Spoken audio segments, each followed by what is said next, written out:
ಅಮ್ಮ ನಿಮಗೆ ಅಂತ ಸ್ಪೆಷಲ್ ಮಜ್ಜಿಗೆ. ಅದೇನದು? ನಮಗೆಲ್ಲ ನಾರ್ಮಲ್, ಅವ್ರಿಗೆ ಮಾತ್ರ ಸ್ಪೆಷಲ್ಲು. ಅವರೇ ಅಲ್ವಾ ಮಜ್ಜಿಗೆ ತೊಗೊಳಕ್ಕೆ ಕೇಳಿದ್ದು, ಅದಕ್ಕೆ.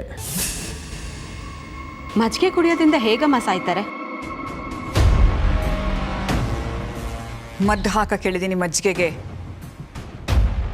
ಅಂತಿಂತ ಮದ್ದಲ್ಲ.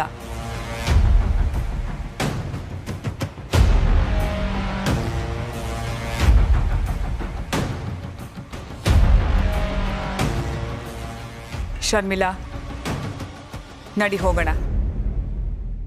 ಚಟ್ಟ ಕಟ್ಟಿಸ್ಬೇಕು ಬೆಳ್ಳಿನ ಮಲಗಿಸೋಕೆ.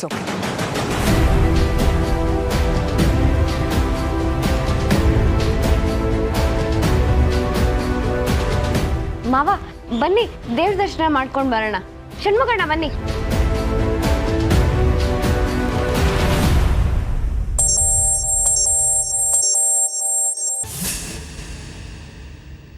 ಹೇಳು. ಅಷ್ಟು ಮಜ್ಜಿಗೆ ಕುಡಿದ್ರು, ಒಂಚೂರು ಬಿಡಲಿಲ್ಲ. ಕುಸಿದು ಬೀಳೋದು ಗ್ಯಾರಂಟಿ ತಾನೇ? 100%, ಅನುಮಾನನೇ ಬೇಡ. ಫೋನ್ ಸ್ವಿಚ್ ಆಫ್ ಮಾಡು, ಸಿಮ್ ಕಾರ್ಡ್ನ ಮಣ್ಣಲ್ಲಿ ಹೂತಾಕು, ಊರು ಬಿಡು, ಆಂಧ್ರಕ್ಕೆ ಹೋಗು. ಮುತ್ತುನ ನನ್ನಿಂದ ಕಸ್ಕೊಳ್ಳೋ ಪ್ರಯತ್ನ ಮಾಡಿದ್ಲು. ಬೆಳ್ಳಿನ ಪರ್ಮನೆಂಟ್ ಆಗಿ ಕಳಿಸೋ ವ್ಯವಸ್ಥೆ ಮಾಡಿದ್ದೀನಿ.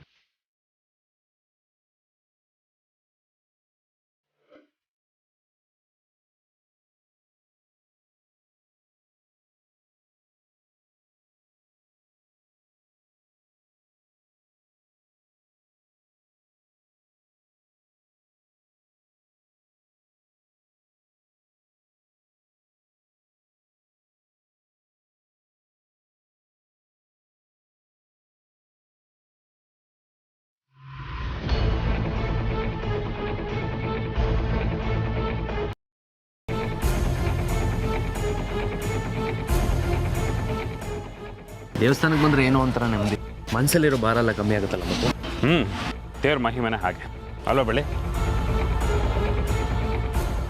ಎಲ್ಲೋದ್ಲೇಳು?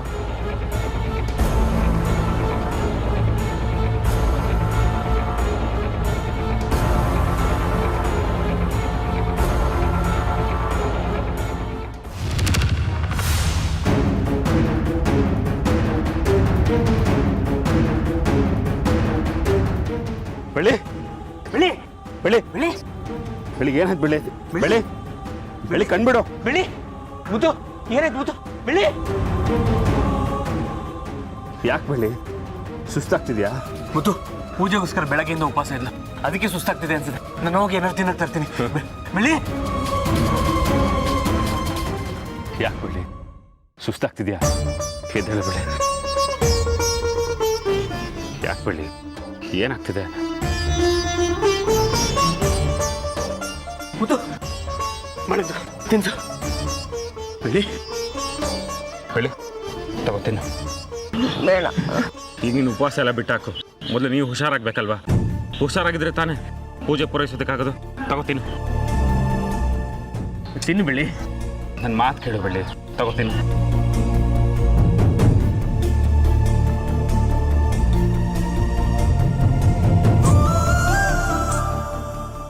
ತಿನ್ನು ಬೆಳಿ. ನನ್ನ ಮಾತು ಕೇಳು ಬೆಳಿ, ತಗೋತೀನಿ.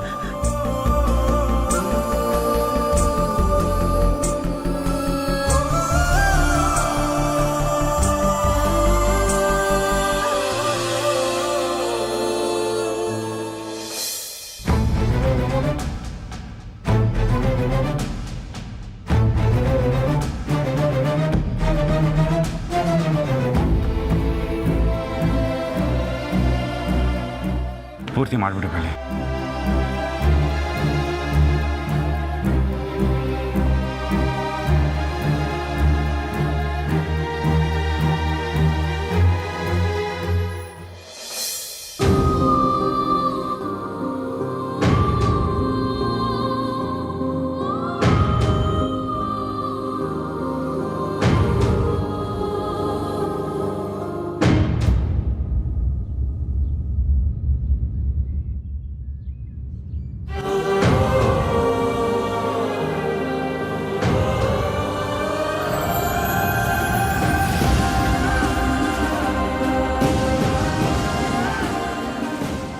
ಷಣ್ಮುಖ, ಏನು ಆಗ್ತಿದೆ ಬೆಳ್ಳಿಗೆ?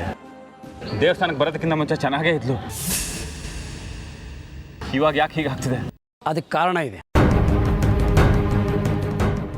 ಕಾರಣನ? ಹೌದು, ಅದನ್ನು ಆಮೇಲೆ ಹೇಳ್ತೀನಿ. ಮೊದಲು ಆಕೆಗೆ ಒಂದು ಸ್ವಲ್ಪ ನೀರು ಕುಡಿಸಿ. ತಗೊಳ್ಳಿ. ಬೆಳಿ, ಸ್ವಲ್ಪ ನೀರು ಕುಡಿ. ಆಗ್ತಿಲ್ಲ ಮಾವ, ಹೊಟ್ಟೆ ಎಲ್ಲ ಒಂಥರ ಸಂಕಟ ಆಗ್ತಿದೆ, ತಲೆ ನೋವ್ತಿದೆ, ಏನಾಗ್ತಿದೆ ಅಂತ ಗೊತ್ತಿಲ್ಲ. ಸರಿ ಬಾ, ಡಾಕ್ಟರ್ ಹತ್ರ ಹೋಗೋಣ. ಇಲ್ಲ ಮಾವ, ಪೂಜೆ ಆಗೋ ತನಕ ನಾನು ಎಲ್ಲಿಗೂ ಬರಲ್ಲ. ಬೆಳ್ಳಿ, ಈ ಸ್ಥಿತಿಲಿ ಪೂಜೆ ಮಾಡೋಕ್ಕಾಗತ್ತಾ? ನಡಿ ಡಾಕ್ಟರ್ ಹತ್ರ ಹೋಗೋಣ. ಬಾ ಹೋಗೋಣ. ಇಲ್ಲ, ನಾನು ಬರಲ್ಲ. ಯಾಕೆ ಹೀಗೆ ನಡ್ಕೋತಿದ್ಯಾ? ಹೀಗಾಗೋದಕ್ಕೇನೋ ಕಾರಣ ಗೊತ್ತಿದೆ ಅಂತ ಹೇಳಿದ್ರಲ್ಲ, ಏನು ಕಾರಣ ಅದು?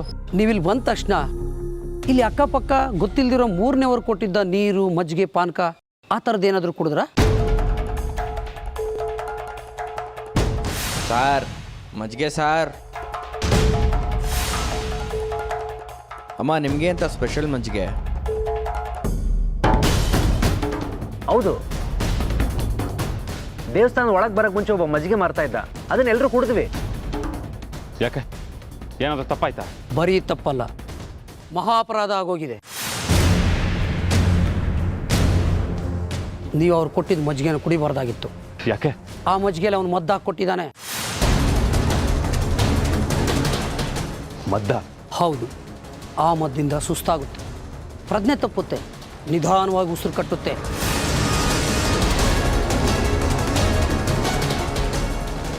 ಬೆಳ್ಳಿ ಬೆಳ್ಳಿ, ಅನ್ನ ಸೇರೋದಿಲ್ಲ, ಸ್ವಲ್ಪ ದಿನ ಆದಮೇಲೆ ಪ್ರಾಣ ಹೋಗುತ್ತೆ.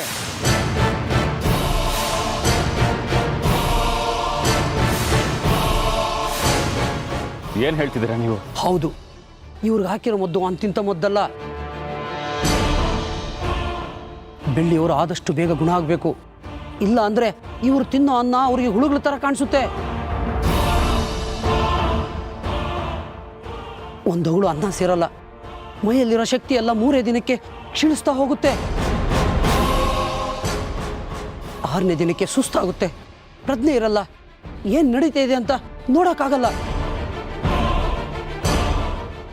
ಇನ್ನು 6-7 ದಿನಕ್ಕೆ ಏನು ಔಷಧಿ ಕೊಡದೆ ಹೋದ್ರೆ 9ನೇ ದಿನಕ್ಕೆ ಪೂರ್ತಿ ಶವ ಆಗಿ ಮಲಗ್ಬಿಡ್ತಾರೆ.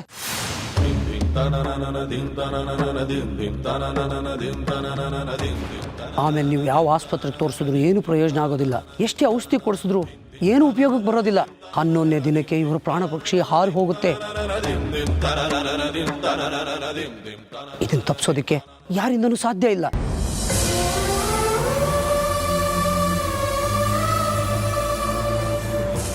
ಸಾಯುವಂತ ತಪ್ಪಿ ಏನು ಮಾಡಿದ್ದಾಳೆ ಅವಳು? ದೇವ್ರ ಹತ್ರ ಬೇಡಕ್ಕೆ ಬಂದಿದ್ದಾಳೆ, ಅದು ತಪ್ಪ. ಹರಕೆ ತೀರ್ಸಕ್ಕೆ ಬಂದಿದ್ದಾಳೆ, ಅದು ತಪ್ಪ. ಏನು ತಪ್ಪು ಮಾಡಿದ್ದಾಳೆ ಅವಳು? ಸಾಯೋದಕ್ಕೆ ತಪ್ಪೇ ಮಾಡಬೇಕು ಅಂತೇನಿಲ್ಲ, ನಿಮ್ಮನ್ನು ನೋಡಿ ಹೊಟ್ಟೆ ಉರ್ಕೊಳ್ಳೋಂಥ ಜನರೇ ಈ ಥರ ಮಾಡೋಕ್ಕೆ ಸಾಧ್ಯ.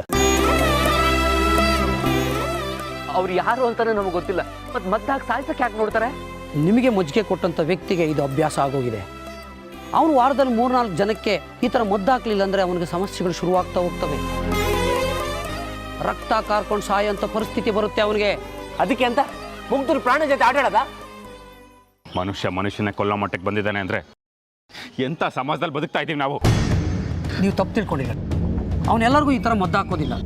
ಯಾರೋ ನಿಮ್ಗೆ ಆಗದೆ ಇರೋರು ಹೇಳಿ ಅವನ ಕೈಲಿ ಕೆಲಸ ಮಾಡಿಸಿದ್ದಾರೆ.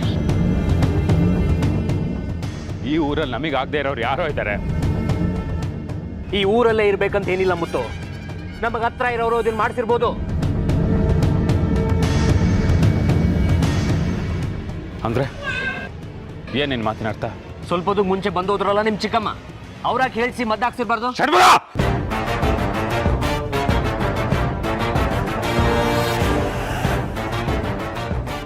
ಇದೇ ಮಾತು ಬೇರೆ ಯಾರಾದ್ರೂ ಹೇಳಿದ್ರೆ ಕತೆ ಬೇರೆ ಇರ್ತಿತ್ತು. ಚಿಕ್ಕಮ್ಮ 1-2 ಮಾತು ಹೇಳ್ತಾರೆ ಕಣ, ಇಷ್ಟಕ್ಕೆ ನಾವು ನಿಜ ಹೇಳಿ ಬರ್ಬೇಕಾಗಿತ್ತು. ಸುಳ್ಳು ಹೇಳಿ ಬಂದಿದ್ದು ನಮ್ಮ ತಪ್ಪು, ಅದಕ್ಕೆ 1-2 ಮಾತು ಹೇಳಿದ್ದಾರೆ. ಹಾಗಂದ್ ಮಾತ್ರಕ್ಕೆ ಇಂಥ ಆರೋಪ ಮಾಡದ? ಬೆಳ್ಳಿಗೆ ಅವ್ರನ್ನ ಬಿಟ್ರೆ ಇನ್ಯಾರು ಮದ್ದಾಕ್ಸಕ್ ಸಾಧ್ಯ? ಚಿಕ್ಕಮ್ಮನ ಬಗ್ಗೆ ಇನ್ನೊಂದು ಮಾತಾಡಬೇಡ. ಒಂದ್ ವೇಳೆ ಮಾಯ ತಪ್ಪು ಮಾಡಿದಾಳೆ ಅಂತ ಹೇಳು ನಂಬಿಡ್ತೀನಿ. ಆದ್ರೆ ಚಿಕ್ಕಮ್ಮ ಸಾಧ್ಯನೇ ಇಲ್ಲ. ಅವ್ರ ಬಗ್ಗೆ ಮಾತಾಡೋ ಯೋಗ್ಯತೆ ನನಗೂ ಇಲ್ಲ, ನಿನ್ಗೂ ಇಲ್ಲ, ತಿಳ್ಕೊ. ಆಗ ಎಲ್ಲ ಅನಾಹುತಕ್ಕೂ ದೇವ್ರನ್ನ ದೂಷಣೆ ಮಾಡೋದು ತಪ್ಪು. ನಿನ್ ದೇವ್ರ ಬಗ್ಗೆ ನಾವು ಮಾತಾಡ್ತಿಲ್ಲಪ್ಪ. ನನ್ನ ತಂಗಿಗಾಗಿರೋ ಪರಿಸ್ಥಿತಿ ಬಗ್ಗೆ ನಾ ಹೇಳ್ತಾ ಇದ್ದೀನಿ. ತಪ್ಪು ಅಂತ ಹೇಳಿದ್ರೆ ಕೂಗಾಡ್ಬಿಡ್ತೀಯ ನೀನು. ನೋಡಿ, ನೀವು ಈ ಥರ ಜಗಳ ಆಡ್ತಾ ಇದ್ರೆ ಬೆಳ್ಳಿ ಪರಿಸ್ಥಿತಿ ತುಂಬ ಕ್ಷೀಣಿಸುತ್ತೆ. ನಿಮ್ಮ ಕೈಯಾರ ಬೆಳ್ಳಿನ ಕಳ್ಕೊಳ್ತೀರಾ? ಇಲ್ಲ, ಬೆಳ್ಳಿಗೆ ಏನೂ ಆಗ್ಬಾರ್ದು. ಅವ್ರನ್ನ ಹೇಗಾದ್ರೂ ಮಾಡಿ ಕಾಪಾಡಬೇಕು. ಅಷ್ಟರಲ್ಲಿ ಬೆಳ್ಳಿ ಜೀವ ಹಾರೋಗಿರುತ್ತೆ.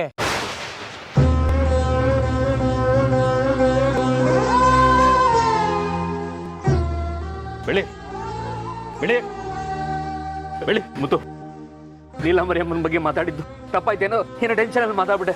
ಬೆಳ್ಳಿಗೆ ಹೇಗಾರು ಕಾಪಾಡ್ಬೇಕು ಕಣೋ. ಇದು ಹೀಗೆ ಬಿಟ್ರೆ ಬೆಳ್ಳಿ ಗತಿ ಏನೋ? ಬೆಳಿ ಬೆಳಿ ಇದಕ್ಕೇನು ಪರಿಹಾರ ಇಲ್ವಾ? ಪರಿಹಾರ ಇದೆ. ಪರಿಹಾರ ಇದೆಯಾ? ಏನು ನಿಮ್ಗೆ ಗೊತ್ತು? ಇಲ್ಲಿ ಸ್ವಲ್ಪ ಜನಕ್ಕೆ ಈ ಥರ ಆಗಿದೆ. ಹಾಗಾಗಿ ಏನು ಮಾಡಿದ್ರೆ ಬೆಳ್ಳಿ ಗುಣ ಆಗ್ತಾರೆ ಅನ್ನೋದು ನನಗೆ ಗೊತ್ತು. ಆದರೆ ಇದನ್ನೆಲ್ಲ ಮುಂದೆ ನಿಂತು ಮುತುವರ್ಜಿ ತಗೊಂಡು ಈಗಗೋಸ್ಕರ ಮಾಡೋರು ಯಾರು? ನಾನಿದ್ದೀನಿ. ಅದೆಷ್ಟೇ ಕಷ್ಟ ಆದರೂ ನಾನು ಮುಂದೆ ನಿಂತು ಬೆಳ್ಳಿನ ಕಾಪಾಡ್ಕೋತೀನಿ. ಏನು ಮಾಡಬೇಕು ಹೇಳಿ? ಕಷ್ಟ ಇದೆ ಮುತ್ತವರೇ. ಈಗ ಒಪ್ಕೊಂಡು ಆಮೇಲೆ ಕಷ್ಟ ಅಂತ ಬಿಟ್ಟರೆ ಇದು ಗುಣ ಆಗೋದಿಲ್ಲ. ಆಮೇಲೆ ಬೆಳ್ಳಿನ ಕಳ್ಕೋಬೇಕಾಗುತ್ತೆ.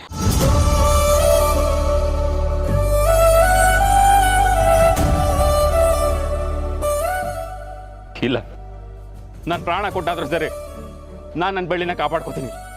ಏನು ಮಾಡಬೇಕು ಅಂತ ಹೇಳಿ? ಹೇಳ್ತೀನಿ, ಆದರೆ ನಾನು ಹೇಳೋ ಒಂದೊಂದು ಮಾತನ್ನು ಪೂರ್ತಿಯಾಗಿ ಕೇಳಿಸ್ಕೊಳ್ಳಿ. ಮೊದಲು ನೀವು ತಣ್ಣೀರು ಸ್ನಾನ ಮಾಡಬೇಕು. ಮಡಿ ಉಟ್ಕೊಂಡು ದೇವಸ್ಥಾನ ಸುತ್ತ ಅಂಗ ಪ್ರದಕ್ಷಿಣೆ ಹಾಕಬೇಕು. ಅದಾದ ಮೇಲೆ ನಾನೊಂದು ಸಂಜೀವಿನಿ ಸೊಪ್ಪು ಕೊಡ್ತೀನಿ. ಆ ಸೊಪ್ಪನ್ನು ತಮ್ಮ ಕೈಯಾರ ತಾವೇ ಅರ್ದು ಬೆಳ್ಳಿಗೆ ತೀರ್ಥದ ಜೊತೆಗೆ ಕುಡಿಸ್ಬೇಕು. ಇದಾದ ಮೇಲೆ ಬೆಳ್ಳಿ ಸ್ವಲ್ಪ ಎಚ್ಚರ ಆಗ್ತಾರೆ. ಆಕೆನ ಸುಧಾರಿಸ್ಕೊಳಕ್ಕೆ ಬಿಡಬೇಕು. ಆಮೇಲೆ ನೀವು 4 ಮನೆಗೆ ಹೋಗಿ ತಮ್ಮ ಕಷ್ಟನ ಹೇಳಿಕೊಂಡು ಈ ಥರ ಆಗಿದೆ ಅಂತೇಳಿ ಒಂದು ಮುಷ್ಟಿ ಅಕ್ಕಿನ ಬೇಡಬೇಕು. 4 ಮನೆಗೆ ನೀವೇ ಮಡಿ ಇಟ್ಟು ಆ ಅಕ್ಕಿನ ಬೇಡ್ಕೊಂಡು ತರಬೇಕು. ಆ ಅಕ್ಕಿನ ಏನು ಮಾಡಬೇಕು? ಪ್ರಸಾದ ಮಾಡಬೇಕು. ಹೇಗೆ ಮಾಡೋದು? ದೇವಸ್ಥಾನದ ಹಿಂದೆ ಒಂದು ಮಡಕೆ ಇಟ್ಟು ನೀವು ಬೇಡಿ ತಂದಿರೋ ಅಕ್ಕಿನ ಅದರಲ್ಲಿ ಹಾಕಿ ಅನ್ನ ಮಾಡಬೇಕು. ಅನ್ನ ಮಾಡಿದ ನಂತರ ಆ ಪ್ರಸಾದನ ದೇವರಿಗೆ ನೈವೇದ್ಯ ಮಾಡಿಡಬೇಕು. ಅದನ್ನು 4 ಜನರಿಗೆ ಹಂಚಬೇಕು. ನೀವು ಬೇಡ್ಕೊಳ್ಳಾಗೆ ಅವ್ರು ಕೇಳ್ಕೋಬೇಕು. ಇಷ್ಟೆಲ್ಲ ಆದಮೇಲೆ ಅವ್ರ ಆಶೀರ್ವಾದ ಬೆಳ್ಳಿಗೆ ಸಿಗುತ್ತೆ. ಅದಾದ ನಂತರದಲ್ಲಿ ಬೆಳ್ಳಿಗೆ ದೇವರ ತೀರ್ಥ ಕೊಡಿಸಿ ಈ ಪ್ರಸಾದನ ನೀವು ತಿನ್ನಿಸ್ಬೇಕು. ಇದೆಲ್ಲ ಆದಮೇಲೆ ಬೆಳ್ಳಿ ಸಂಪೂರ್ಣ ಗುಣ ಆಗ್ತಾರೆ. ಇಷ್ಟೆಲ್ಲ ಮಾಡಿದ್ರೆ ಗುಣ ಆಗ್ತಾಳಲ್ವಾ? ಆ ದೇವ್ರ ಮೇಲೆ ಆಣೆ, ಖಂಡಿತ ಗುಣ ಆಗ್ತಾರೆ.